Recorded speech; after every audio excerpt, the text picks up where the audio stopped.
अस्सलामुअलैकुम to all students. आज का जो हमारा टॉपिक है वो प्रोकैरियोटिक सेल और यूकैरियोटिक सेल में डिफरेंस का है। और ये जो है वो बोर्ड में भी आने वाला इम्पोर्टेंट जो है वो क्वेश्चन है, तो कोशिश करेंगे कि इसको जो है वो अच्छे से डिटेल से डिस्कस करें। जैसा कि आप लोगों को यहाँ पे दो सेल नज़र आ रहे होंगे, एक आपको जो है वो यहाँ पर नज़र आ रहा होगा, ये बैक्टीरियल सेल के टाइप का है, और एक आपके पास जो है वो यहाँ पर ये कुछ एनिमल सेल टाइप जो है वो स्ट्रक्चर आपको नज़र आ रही होगी। अगर हम बात करें इन दोनों सेल की, तो हम प्रीवियसली पढ़ चुके हैं यूकैरियोटिक सेल और प्रोकैरियोटिक सेल का स्टार्टिंग पर, कि प्रोकैरियोटिक सेल को प्रोकैरियोटिक सेल क्यों कहा जाता है और यूकैरियोटिक सेल को यूकैरियोटिक सेल क्यों कहा जाता है। लेकिन आपकी आसानी के लिए एक बार फिर जो है वो क्लियर कर देता हूँ। प्रोकैरियोटिक सेल ऐसे सेल को कहा जाता है जो कि प्रोमिनेंट न्यूक्लियस को नहीं रखता, क्योंकि कैरियोन से ये वर्ड निकला था, तो कैरी ऑन जो है वो उसका मतलब होता है न्यूक्लियस। अगर हम देखें तो बायोलॉजिस्ट ने दो हिस्सों में डिवाइड कर दिया था। अगर आप लोगों को याद हो तो एक साइंटिस्ट था जिसने जो है वो ये दो टर्मिनोलॉजीज निकाली थी, थ्री किंगडम सिस्टम में हमने डिस्कस किया था, प्रोकैरियोटिक और यूकैरियोटिक। यूकैरियोटिक ऐसे होते हैं जिनके अंदर रियली न्यूक्लियस होता है। और व्हाट इज़ न्यूक्लियस, तो न्यूक्लियस की स्ट्रक्चर हमने जो है वो प्रीवियस लेक्चर में डिस्कस की है। अगर किसी को कन्फ्यूजन है तो वो उस लेक्चर को देख सकता है, क्योंकि न्यूक्लियस एक मेम्ब्रेन बाउंडेड ऑर्गेनेली होती है। तो प्रोकैरियोटिक में वो ऑर्गेनेली नहीं पाई जाती और यूकैरियोटिक में वो ऑर्गेनेली होती है, जिसकी वजह से उनको यूकैरियोटिक सेल का नाम दिया जाता है। तो प्रोकैरियोटिक सेल जो है, इसकी सबसे बड़ी एग्जांपल जो है वो हमारे पास बैक्टीरिया है दुनिया में, और एक ही प्रोकैरियोटिक सेल है दुनिया में।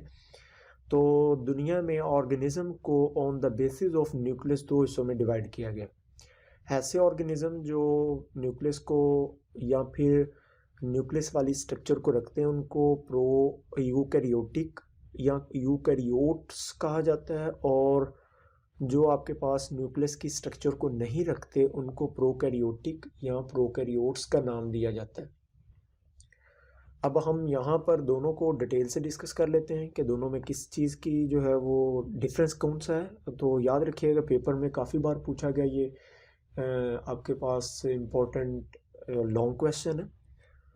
वैसे भी हमें क्लियरेंस होनी चाहिए आम स्टूडेंट को भी कि इसमें डिफरेंस क्या है। फर्स्टली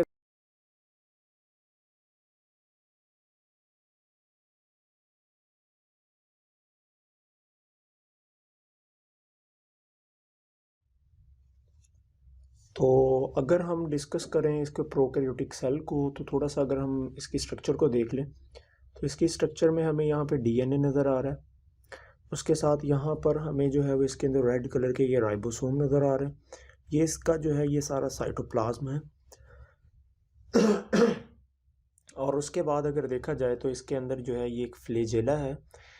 ये this flagella help in the movement of the bacteria, and this is a capsule structure. Capsule जो है वो सेल वॉल से बाहर एक मौजूद स्ट्रक्चर होती है। ये वाइट कलर की सेल वॉल है और ये ग्रीन कलर में आपके पास सेल मेम्ब्रेन है।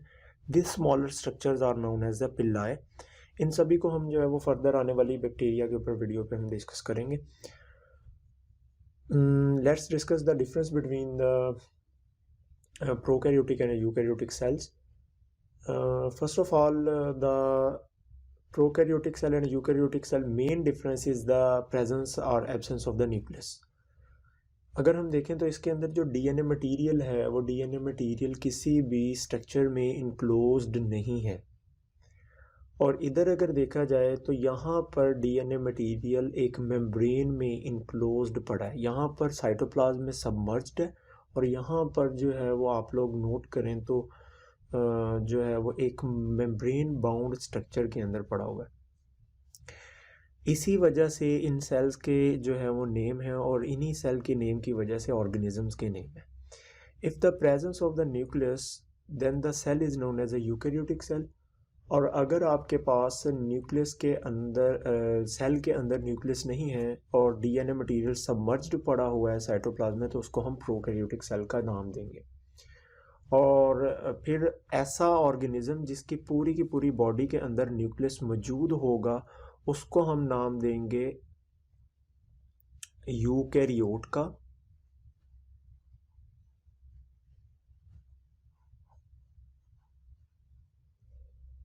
और ऐसा ऑर्गेनिज्म जिसकी बॉडी के अंदर जो है वो न्यूक्लियस जैसी स्ट्रक्चर जो है वो नहीं मौजूद होगी उसको हम नाम देंगे प्रोकैरियोट का।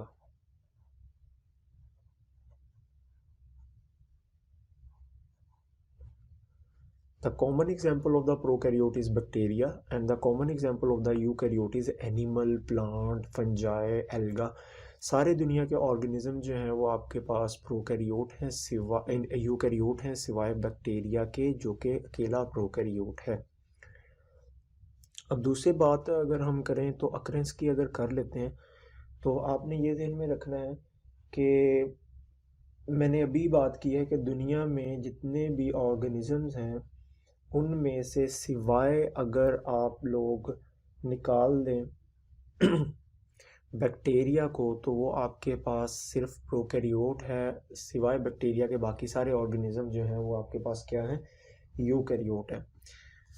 उसके बाद अगर हम बात करें ऑर्गेनेलिस की तो ऑर्गेनेली किसको हम कहते थे, ऑर्गेनेली कहते थे स्मॉलर स्ट्रक्चर को। और मेजर ऑफ द ऑर्गेनेलिस आपके पास क्या थी, डबल मेम्ब्रेन, जैसे कि क्लोरोप्लास्ट और उसके अलावा न्यूक्लियस, उसके अलावा जो है वो माइटोकॉन्ड्रिया एंड उसके बाद अगर हम देखें तो गोल्जी apparatus और इस तरह की स्ट्रक्चर जो है वो एंडोप्लाज्मिक रेटिकुलम, ये डबल मेम्ब्रेन थे।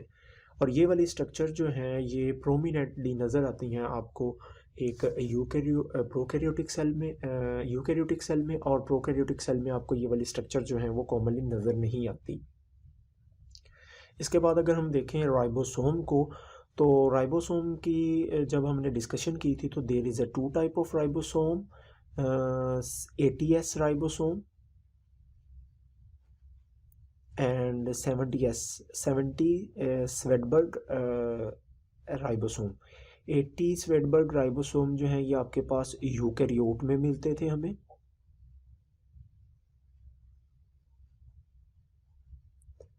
और जो 70S थे ये हमें जो है वो प्रोकैरियोट में नज़र आते हैं।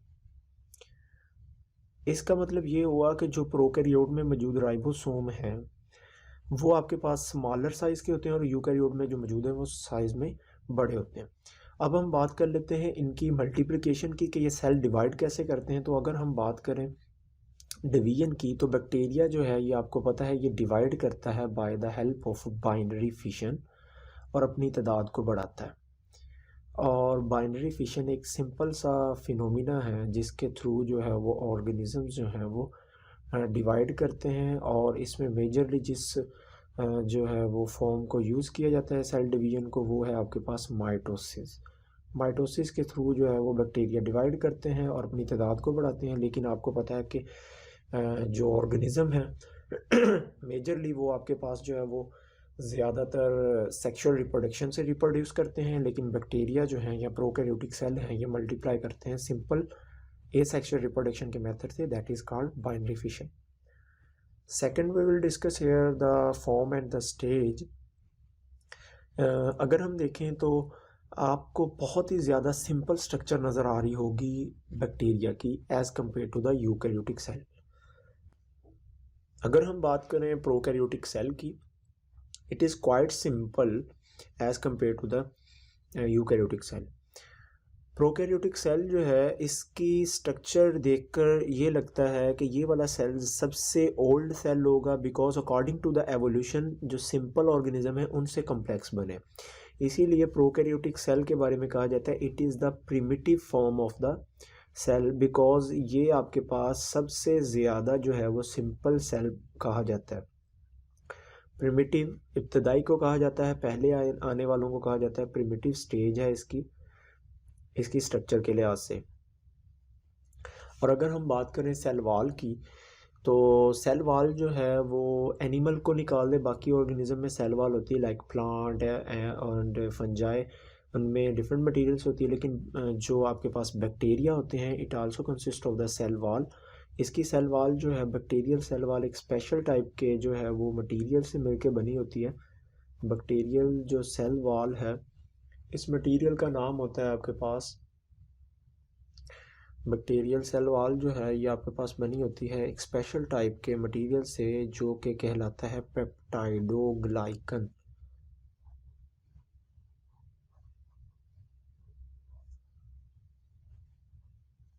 Peptidoglycan. What is the meaning of the peptidoglycan? आपके पास पेप्टाइड का मतलब होता है अमाइनो एसिड्स,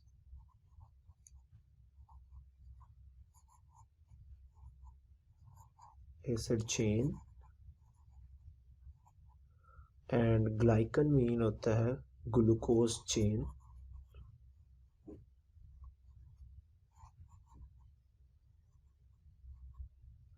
ग्लूकोज चेन और अमाइनो एसिड चेन जो है ये मिलकर जो है वो सेल वॉल की स्ट्रक्चर को बनाते हैं और पूरा एक नेटवर्क बनाते हैं जिसको सक्कुलस का नाम दिया जाता है। ठीक है, ये कुछ इस तरह का होगा। For example this is the glucose chain,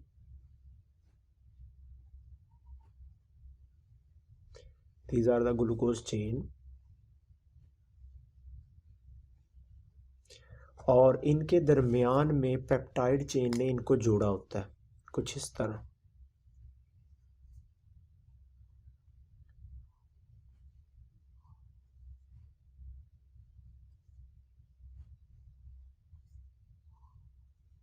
अगर आप लोग ये देखेंगे स्ट्रक्चर को तो आपको ऐसे लग रहा होगा कि ये एक नेटवर्क टाइप स्ट्रक्चर बन रही है।